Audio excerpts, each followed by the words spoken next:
Difficult tracks often lead to beautiful destinations. Yes, ये बात हमारे इस ट्रैक के लिए एकदम अप्रोप्रिएट थी। सो जिसकुन में ये जगह थी जहाँ पर हम लोग रुके थे रात को, और अब हम जाने वाले थे हमारे नेक्स्ट डेस्टिनेशन के लिए।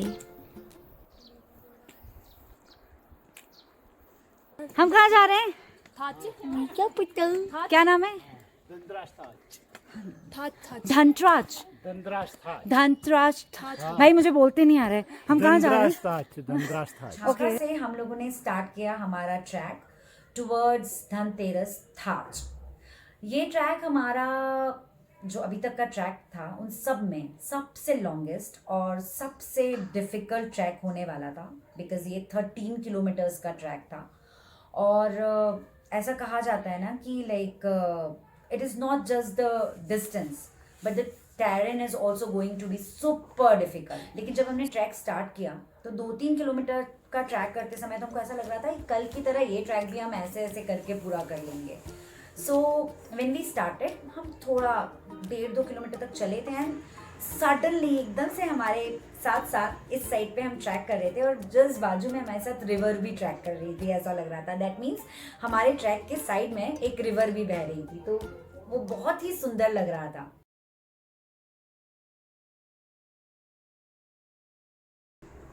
सो वो जो रिवर हमारे साथ साथ बाजू में चल रही थी, थोड़ा और ट्रैक करने के बाद फाइनली वो हमारे सामने थी। तो वो देखने के बाद, उसकी आवाज़ सुनने के बाद, उसके आसपास का नज़ारा देखने के बाद हम लोग एकदम चिल आउट मूड में थे और हम वहाँ मस्त बैठ गए। हमने वहाँ पानी भरा, पानी हमारी सारी वाटर बॉटल रिफिल करी, मस्त पानी पिया, मस्त लेटे और मस्त फोटो शूट करवा रहे थे। तो इतने में हमारे वापस जो गाइड है वो आए और उन्होंने हमको फिर से रियलिटी चेक दिया और फटाफट आगे बढ़ने के लिए कहा। तो हमको थोड़ा डिसअपॉइंटमेंट हुआ, लेकिन यस हमको आगे बढ़ना था। और जैसे जैसे हम आगे बढ़ते जा रहे थे, really we are also realizing कि जो ट्रैक था उसका डिफ़िकल्टी लेवल भी बढ़ता जा रहा था। तो जो रास्ता अभी ग्रीनरी एंड बहुत प्लीजिंग था वो धीरे धीरे थोड़ा सा पथरीला भी होने लगा था। हमको काफ़ी सारे पत्थर के माउंटेन्स भी मिलने लगे थे।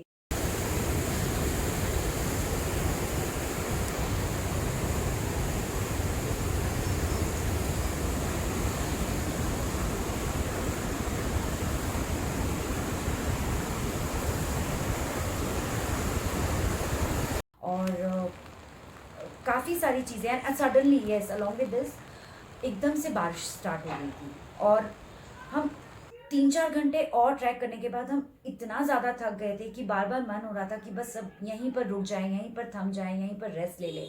और हम बार बार हम गाइड से पूछ रहे थे कि सर कितनी दूर और, तो बस बार बार ये बोलते बस आ गया। फिर हम जब उनसे वापस पूछते थोड़ा थकने के बाद कि सर कितनी दूर और, तो बस आ गया। तो ऐसा करते करते करते करते वो हमको continuous they are just motivating us and they are just pushing us forward. और डेफिनेटली ये करना हमारे लिए भी ज़रूरी था क्योंकि बारिश भी हो रही थी और अंधेरे के पहले हमको हमारा जो नेक्स्ट डेस्टिनेशन था धनतेरस घाट वहाँ तक पहुँचना था।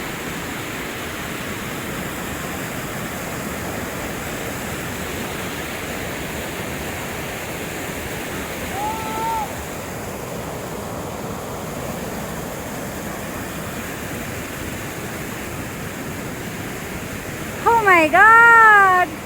Beautiful!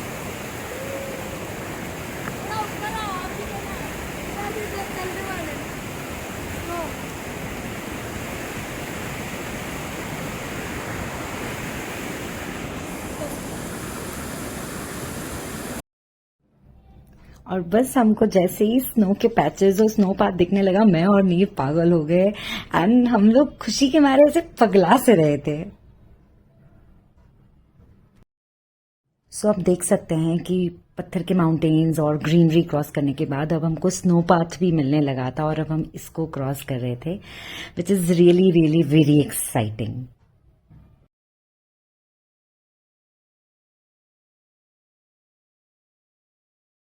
So no doubt journey was actually getting difficult और बारिश लगातार हो रही थी और उसी बारिश में हम ट्रैक करते करते थकते थकते फाइनली हमारी डेस्टिनेशन कैंप साइट पर पहुँचे, धनतेरस थाच, जो कि अप्रॉक्स 11,700 की हाइट पर।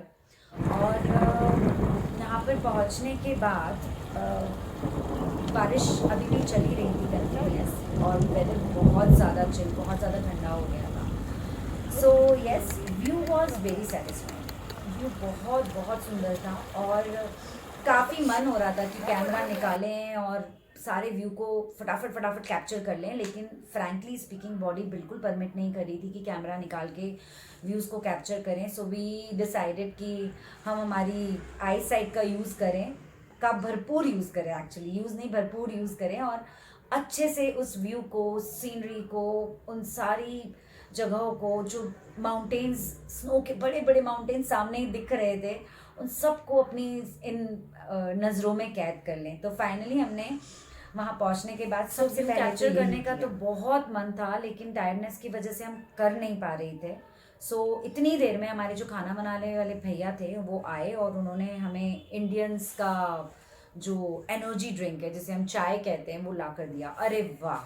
तो ये चाय ने वाकई में कमाल कर दिया।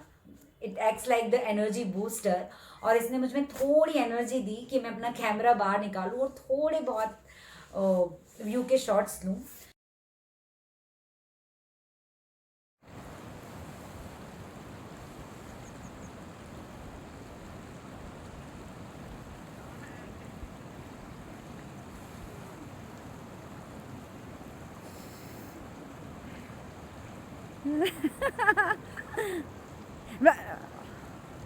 बस लगा ले, मत खोल, पूरा रहने दे पैक।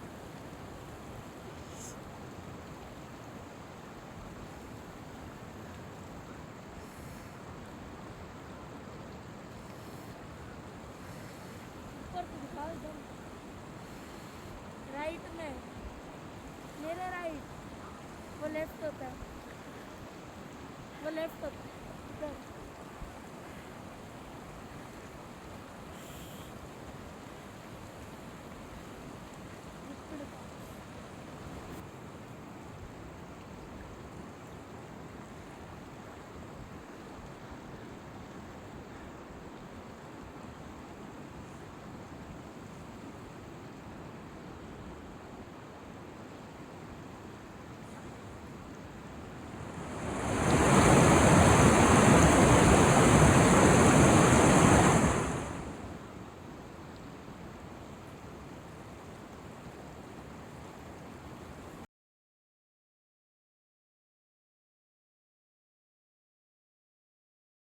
मैंने वो चाय पीने के बाद थोड़ा बहुत कैप्चर किया व्यू और उसके बाद मैं और नीर, हम दोनों टेंट में चाय पीने के बाद सोने के लिए चले गए, क्योंकि हम इतना ज़्यादा थक चुके थे। लेकिन फिर से जब और नॉट ओनली थक चुके थे, बारिश भी रुक ही नहीं रही थी, तो कपड़े भी बहुत लिमिटेड थे, तो हम लोगों के पास कोई स्कोप नहीं था कि हम बहुत ज़्यादा उस टाइम पे कुछ कर पाएँ। तो हम लोग टेंट के अंदर चले गए और टेंट के अंदर जाने के बाद शाम में डिनर रेडी हुआ। बिल्कुल भूख नहीं थी कि हम कुछ खाएं, क्योंकि थकान ने हमको इतना ज़्यादा अधमरा कर दिया था कि हमारी हिम्मत ही नहीं बची थी कि हम कुछ खाएं या हम कुछ और करें, बस सोना था हमको। सो स्पेशल थैंक्स टू और खाने वाले भैया, जिन्होंने हमको टेंट में लाकर खाना दिया और फोर्सफुली खिलाया, और ये हवाला देकर कि अगले दिन का ट्रैक बहुत डिफ़िकल्ट होने वाला है। सो फाइनली हमने खाया और हम सो गए। और जब हम हमारे स्लीपिंग बैग्स में सो रहे थे ना, तो मेरे दिमाग में सिर्फ एक ही थॉट चल रहा था कि like the most toughest and the longest tracks are the most rewarding. देखो मम्मी सो चुकी है स्लीपिंग बैग के अंदर, हम आए हिमालय और ऊपर से इनर विनर 2-3 लेयर्स पहनी हुई है इन्होंने, और मैं सोने वाला हूँ उस स्लीपिंग बैग में। मम्मी उठो, वीडियो बन रही है। ठंड लग रही है, तू कहाँ वीडियो बना रहा है यार? आ जा, तू तो फटाफट सो जाते हैं। चलो ठीक है, बाय बाय। सो ये पड़ाव हमारे लिए तो रिवॉर्डिंग था ही, लेकिन जो हमारा अगला पड़ाव है वो 100% आप लोगों के लिए बहुत ही आई प्लीजिंग होने वाला है. So stay tuned with us.